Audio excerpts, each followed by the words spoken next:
Ethan Vale lived quietly in the border town of Greyrock, a place where the desert stretched endlessly and stars burned fiercely at night.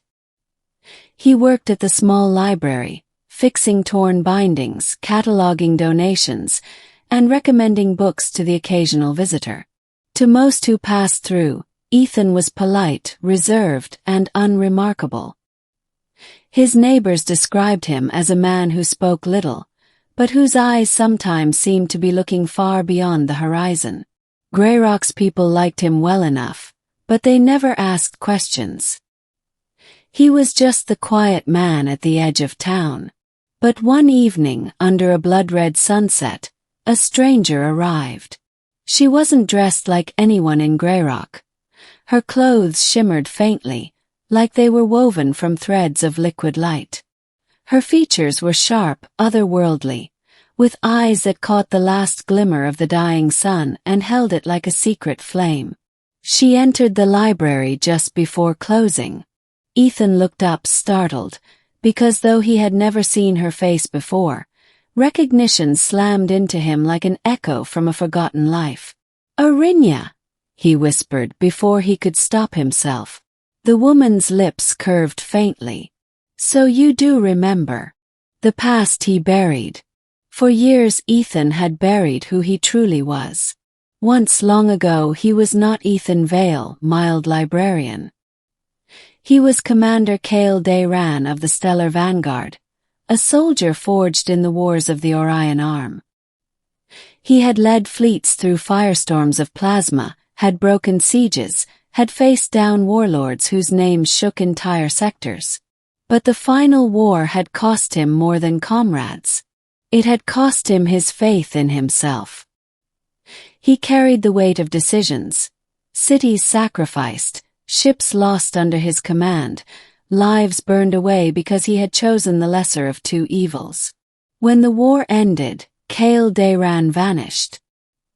He walked away from the stars, stole a new identity, and came to Earth, a backwater world far from the empires of men and aliens alike.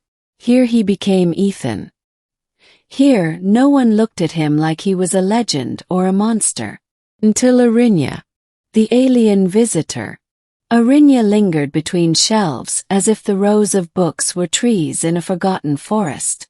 She moved with unhurried grace, though Ethan felt tension in the way her shoulders angled, in the careful silence of her steps. "You shouldn't be here," he said, voice low. "And yet here I am," she replied. "I've searched for you across half the spiral arm. They told me you were gone. Dead perhaps. But I knew better." Ethan's throat tightened. "That man is dead."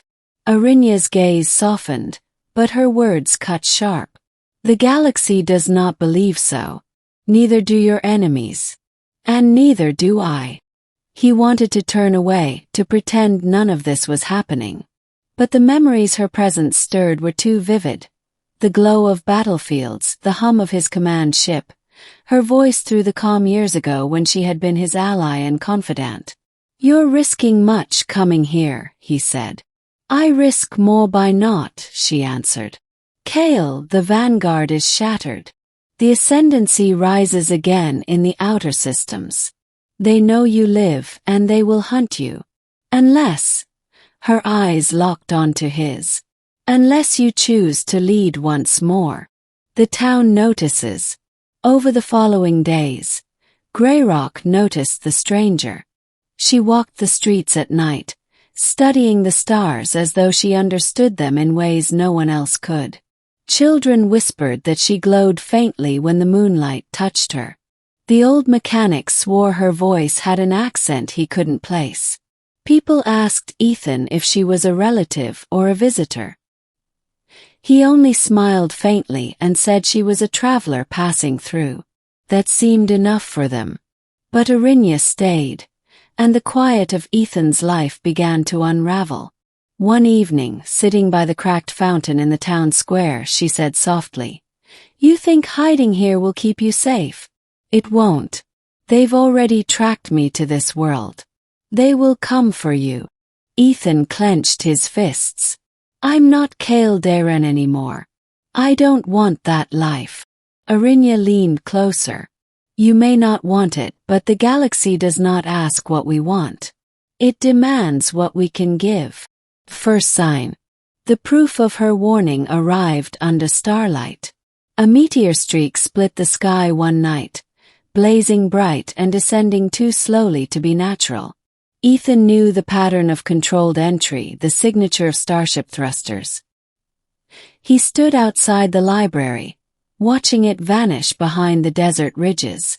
By morning, Greyrock buzzed with talk of an aircraft crash. Some wanted to investigate. Ethan felt a cold certainty. It wasn't an accident. That evening Arinya confirmed it. Scouts, she said grimly. The Ascendancy has found us. Ethan's heart pounded with dread. He had left war behind, but war had come for him. Confrontation. The first confrontation came 2 nights later. A pair of strangers arrived in town, men dressed in desert gear, their eyes sharp, their speech oddly precise. They moved like soldiers. Ethan tried to avoid them, but in the library after dark they came. You are Kale Dayran, one said flatly. You will come with us. Ethan's hands trembled. He hadn't held a weapon in years. He was no commander anymore, just a man who wanted peace. But before he could answer, Arinya appeared from the shadows. In her hand was a sphere of pure light that pulsed like a star's heart. She hurled it forward. The room erupted in blinding radiance, hurling the strangers backward. They scrambled to their feet, retreating, cursing in a language Ethan hadn't heard in decades. When the light faded, Arinya stood before him, chest heaving. They'll return, she warned. With more choice. That night Ethan walked alone beyond the town, into the desert where silence stretched forever. He looked up at the stars, at constellations Earth's people had given simple names, unaware of the wars and empires woven between them. He had sworn never to return. He had promised himself he would lay down the sword forever. But now if he did nothing, Greyrock would burn. His neighbors, the children who smiled at him, the old mechanic, the librarian's patrons, all would be destroyed simply because he lived here. Arinya found him under the stars. Kale, she said gently, though she knew he hated the name. It's time to choose. Hide and they will destroy everything around you. Fight and you may yet save them. He closed his eyes, and for the first time in years, he felt the steel of command settle back into his bones. I will fight, he whispered. The battle for Greyrock. The Ascendancy came with 3 ships, landing in the desert like dark predators. Their soldiers marched toward Greyrock, carrying weapons that shimmered with alien energy. The town gathered, terrified, but Arinya and Ethan stood at the front.